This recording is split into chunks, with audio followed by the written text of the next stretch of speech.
préfectorale, Monsieur le directeur du cabinet du ministère de la Santé et de l'Hygiène publique, Mesdames, Messieurs,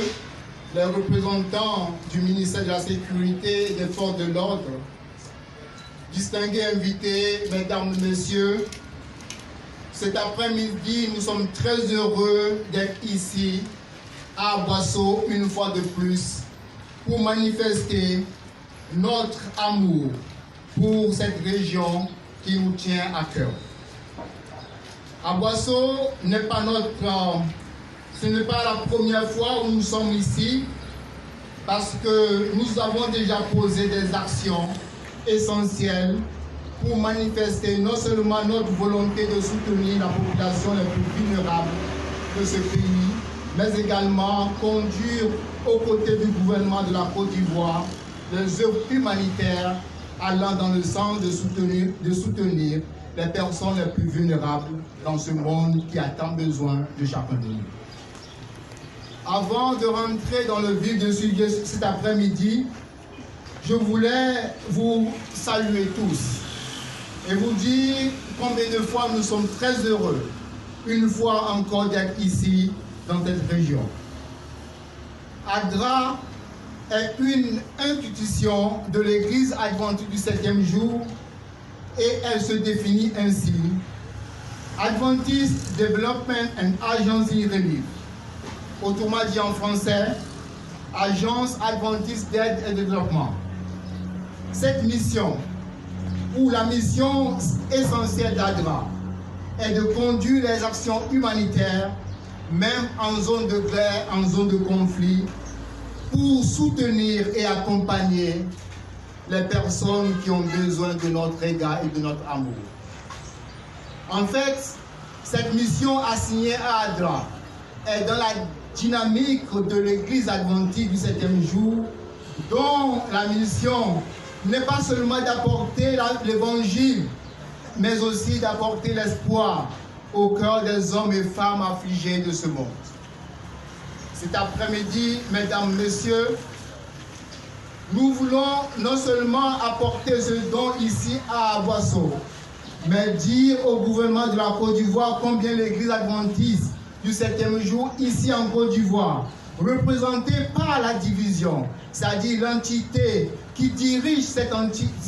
Église dans cette partie du monde, représentée ici par son président, le docteur Eliway. Nous sommes venus aussi pour démontrer à cette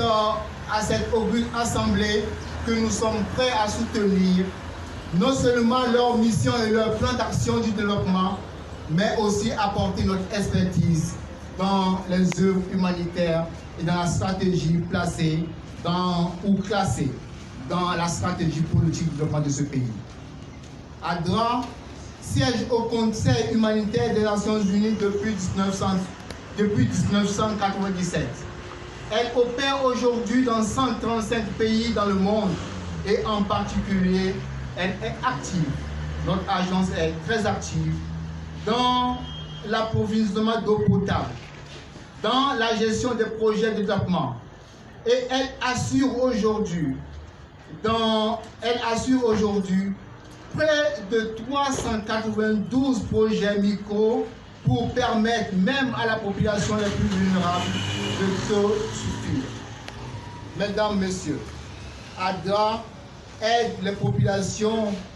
sans distinction d'ethnie politique, ou idéologique ou religieuse. Nous opérons partout où Dieu nous envoie pour porter notre assistance aux enfants,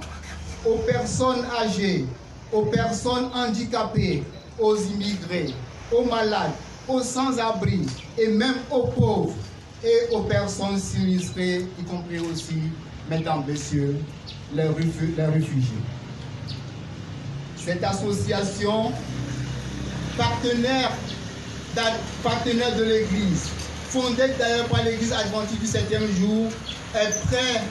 à se tenir aux côtés de votre gouvernement, au gouvernement de la Côte d'Ivoire, pour implémenter les programmes de développement. Aujourd'hui, nous sommes très heureux de vous annoncer que ADRA et l'Église adventiste du 7e jour ont décidé d'apporter des équipements médicaux d'une valeur de 92 millions de francs CFA qui seront distribués dans plusieurs centres, commençant bien sûr par à Boisson cet après-midi. Pour rappel, ADRA International, c'est déjà en 2017 a offert des équipements médicaux dans ce pays et à une valeur de 1 milliard de francs CFA. Aussi, c'est une grande joie pour moi d'annoncer qu'en prélude à nos actions humanitaires et surtout dans la gestion du Covid, très bientôt, les semaines et les jours à venir, notre action pour soutenir les personnes dans ce